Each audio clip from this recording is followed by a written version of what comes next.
Hey guys, Jeremy Wells here in Fort Myers, Florida. Today I'm going to do a video for you guys on transition, on the transitional phase, my model where the hands work out towards the golf ball, yet the club head works away. We call this shallowing.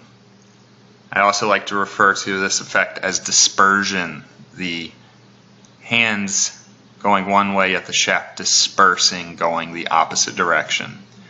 This is an extremely important situation, most notably proven by Dr. Sasha McKenzie's research on how this situation where the club head goes one way, where it disperses from the forces put into the handle, makes it much easier and simpler to square the club face through impact.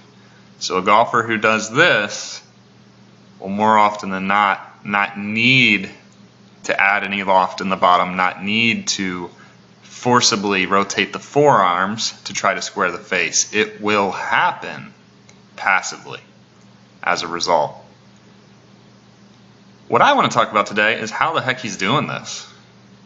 I think a lot of us can agree that if the shaft works like so in transition, it's a good thing.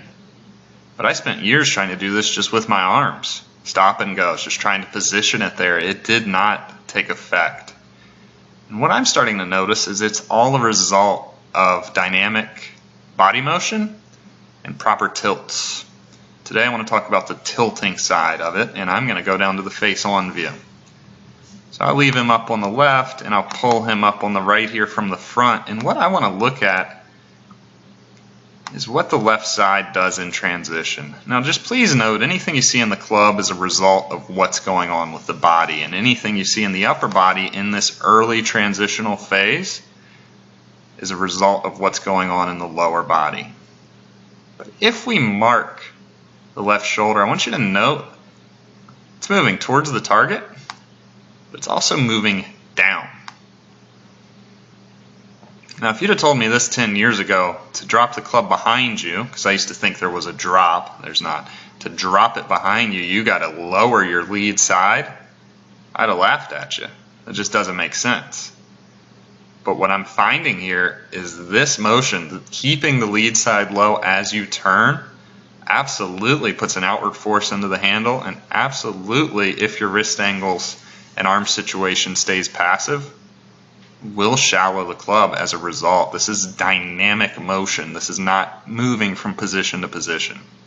Please keep that in mind as you watch slow motion swing video. Next player I want to show you is Tommy Fleetwood, one of the hottest players in the world the last couple of years, and a tremendous transition. We'll draw the shaft and we'll draw the ball line. Notice the club head works directly away from the golf ball, and the hands work somewhere between the ball and his feet. So you see some tremendous dispersion there between the club head and the hand path. Notice here on the right, this is, over halfway through the downswing. His left shoulder is still much lower than his right, and you can see a great look at that here on the left. Let's say his shoulders are even with this rough line behind him.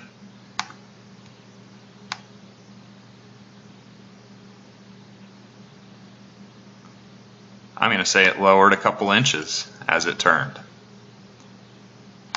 Okay, so that left side is staying low. It's working towards the target, lowering, and rotating. So this left bend here at the top, left side lower than the right, he is maintaining almost all of that in early transition. He is absolutely not coming out of his posture. He is not dropping the right shoulder. And that is such simple, but it's so opposite of what I would think. Jordan Spieth hitting a driver.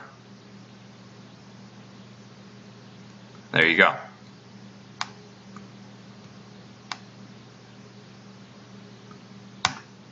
From the back, it looks like this.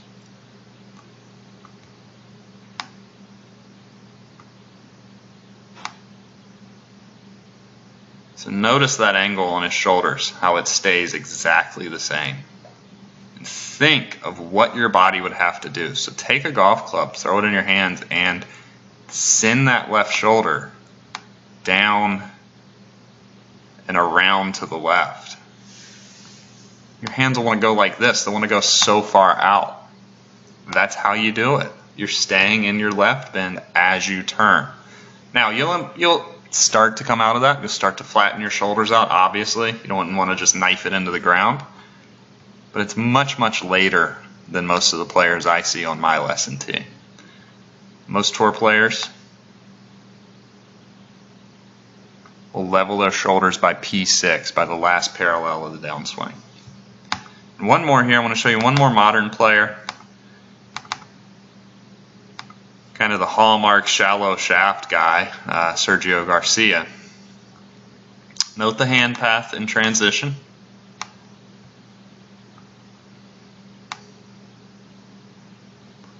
Okay, somewhere between the ball and the feet. Watch where the club head's going.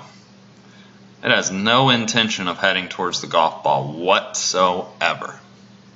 Not till much later in the downswing. And hilariously, it's not hilarious, so dramatic. Watch this left shoulder.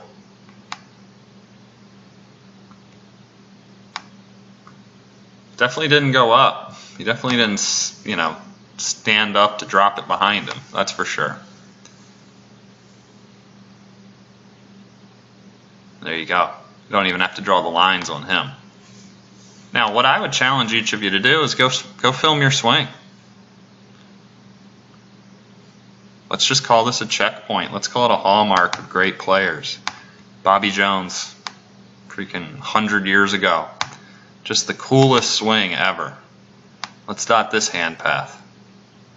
I don't even know where to put the dot on. I guess right here on the grip. Watch these hands. Whoops. Watch the club head.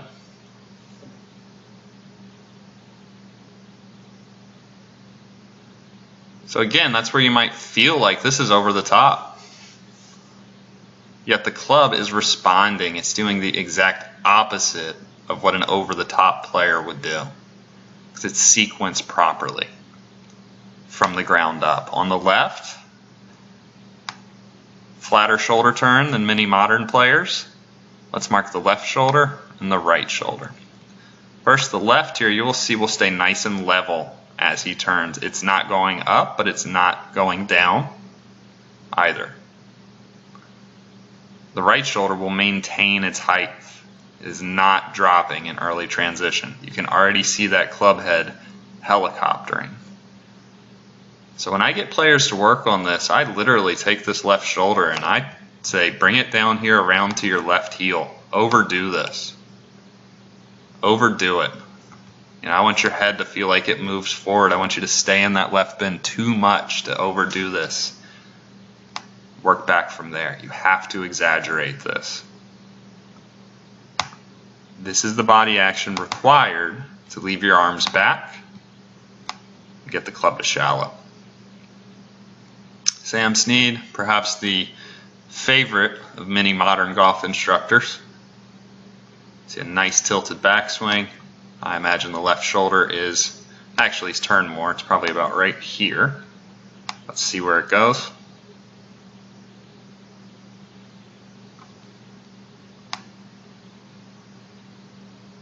That's my guess. Tell you what, I doubt it's doing this. Like I see 50% of the time from my better players who struggle with this. Alright, so just a little detailed look there into what the body actually has to do to create this situation that we've deemed to be ideal. And that would be club head going one way, back, as the hands work down/out. Hope that opens your eyes to some new stuff. little better explanation on what you might have to do, how you could sequence this whole situation from the ground up. Golf swing's a pattern, okay? You get the early part of the pattern good, makes the later stuff, specifically impact, a lot easier on you. I'll leave my contact information below. Doing a lot more online lessons these days thanks to some YouTube success. So please reach out if you have any questions about any of these swings or anything in your own game. Please let me know or leave a comment if you'd like to hear me discuss any other topics. As always, guys, thanks for watching, and good luck out there.